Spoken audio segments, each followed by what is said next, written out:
기드온이 그대로 하니라. 아멘. 오늘 읽은 본문의 말씀은 이스라엘의 다섯 번째 사사였던 기드온, 사사 기드온을 부르시는 하나님의 모습을 우리에게 말씀해 주고 있습니다. 이스라엘 백성들은 약속의 땅 가나안, 축복의 땅 가나안에 마침내 입성하게 되었습니다. 하나 그 약속의 땅, 축복의 땅 가나안에서 이스라엘 백성들은 어떤 삶을 살았는가? 저주의 삶, 심판의 삶, 살아갈 수밖에 없었다. 그것을 이야기하는 것이 바로 사사기의 말씀입니다. 무엇이 문제였습니까? 축복의 근원이었던 하나님을 떠났더니, 그 모든 승리를 허락하였던 능력의 하나님의 손을 놓쳐버렸더니, 그들은 그 약속의 땅에서 결국에는 그 은혜를 놓쳐버린 채 살아갈 수밖에 없었는데, 그 은혜를 놓쳐버린 고통의 삶의 자리에서 그런 그들을 구원하시기 위해 세웠던 자들이 누구냐? 바로 사사들, 그들을 돕는 지도자들이었다 또한 성경은 말씀하고 있는데요. 오늘 어떤 말씀은 다섯 번째 사사였던 기드온을 부르시는 장면을 우리에게 말씀해 주고 있습니다. 기드온 어떤 인물입니까? 아마 잘 알고 계실 것 같은데요. 바로 기드온과 300용사, 300용사의 원조가 바로 기드온입니다. 흔히들 300 하면 스파르타의 300용사 생각하시는데요. 사실은 그보다 훨씬 이전에 활동하였고 훨씬 더 큰 성과를 냈던 이들이 바로 기드온과 300용사인데, 이들은 300명이라는 적은 숫자로 18만이 넘는 미디안의 용사들을 한 번에 무찔러내었더라. 그리고 그런 용사를 이끌었던 이가 바로 장수 사사 기드온이라 알려지고 있습니다. 그래서 어떤 선교회 이름도 기드온이고, 제가 목회했던 군교회 중에도 기드온 교회다 그렇게 이름을 붙인 곳이 있더라고요. 참 대단한 사람, 믿음의 사람, 승리의 사람이라 생각하여서 아마 그를 이렇게 높이고 좋아하게 되는 것 같습니다. 그런데 오늘은 그런 기드온의 대단함을 함께 나누고자 하는 것은 아닙니다. 물론 훌륭한 사람입니다. 믿음의 사람입니다. 훌륭한 장수였습니다. 그런데 그랬던 그조차도 처음 하나님께 부름받았을 때, 처음 하나님이 그를 선택했을 때 사실 그는 그렇게 대단한 인물은 아니었다라고, 대단히 훌륭한 사람은 아니었다라고 성경이 말하는 것을 발견할 수 있기 때문에 그렇습니다. 무엇을 가지고 그렇게 이야기하느냐? 오늘 말씀해 보면은요, 그런 근거들이 몇 가지 제시가 되고 있습니다. 첫 번째로 기드온은요, 사실 용기가 충천한 사람 아니었고요, 겁쟁이였다. 겁 많은 사람이라 성경에서 발견할 수가 있습니다. 오늘 1절의 말씀에 보면 그가 어디서 무엇할 때 하나님의 사자가 그를 찾아왔다 말하고 있느냐? 바로 포도주 틀에서 밀타작할 때, 포도주 틀에서 밀타작하는 기드온을 찾아왔다 성경은 이야기를 하고 있습니다. 여러분 이상하지 않습니까? 포도주 틀에서는 포도주를 짜야 되는데 왜 밀을 타작하고 있을까? 이스라엘은 포도가 많이 나는 곳인데요, 그 많은 포도가 나면 보통 큰 수영장과 같은 곳에 들어가서 포도를 다 집어넣고 발로 밟으면서 포도즙을 짰다라고 합니다. 아마 큰 수영장 같은 곳에 들어가서 밀을 타작하고 있는데, 그 이유가 뭐냐? 미디안 사람들에게 들키지 않기 위해서 이렇게 조용히 몰래 밀을 타작하고 있는 이 기드온의 모습을 이렇게 표현하고 있음을 우리는 발견할 수 있다라는 겁니다. 기드온 왜 이렇게 했을까요? 내가 이렇게 조용히 몰래 군량비를 모아서 우리 민족의 독립을 이루어내야 되겠다. 내가 이렇게 열심히 조용히 모아서 내가 민족을 위해 큰 일을 하겠다. 그런 마음으로 밀타작하고 있었을까? 아니요, 그러지 않았던 것 같습니다.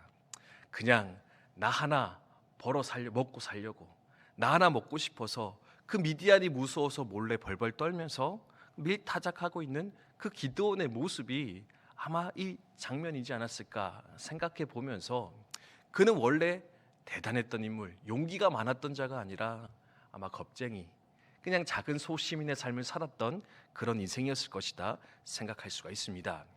두 번째는 뭡니까? 불평 많았던 인생입니다. 불만이 많은 사람입니다. 또 어떻게 그걸 알 수 있느냐?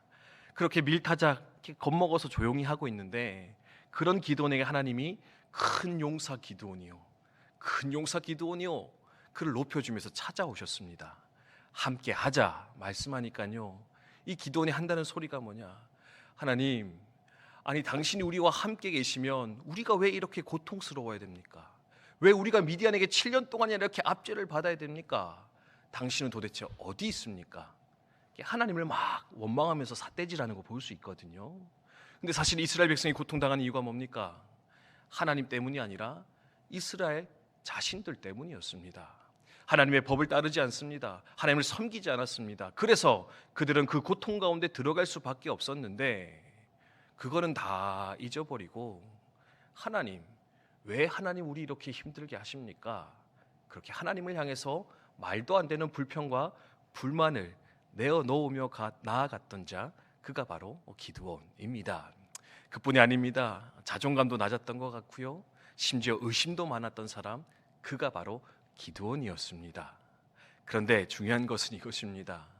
기드온, 그렇게 보잘것없는 자, 어쩌면 우리 주변에서 흔히 볼 수 있는 그저 평범한 인생이었는데, 그런 인생을 하나님께서는 어떻게 하셨느냐?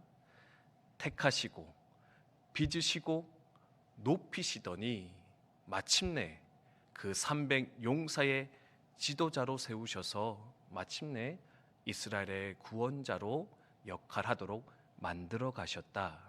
이것이 어쩌면 우리를 초대하시는, 하나님께서 들어 쓰시는 사람들의 특징이요, 하나님의 섭리의 역사임을 우리가 이 시간 함께 기억하며 나아갔으면 좋겠다라는 겁니다. 우리 말씀 한 구절 찾아보면 좋겠는데요, 우리 고린도전서 1장 26절 29절의 말씀입니다. 신약성경 고린도전서 1장 26절 29절입니다.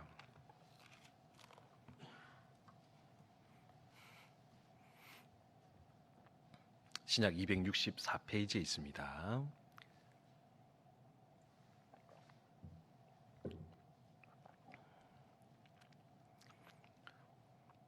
고린도전서 1장 26절에서 29절까지의 말씀,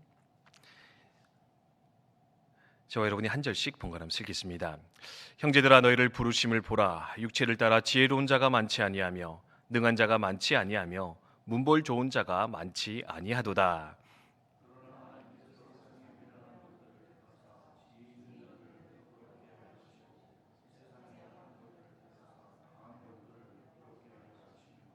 하나님께서 세상에 천한 것들과 멸시받는 것들과 없는 것들을 택하사 있는 것들을 폐하려 하시나니, 이는 아무 육체도 하나님 앞에서 자랑하지 못하게 하려 하심이라. 아멘. 사도 바울의 고백입니다. 뭐라 이야기합니까?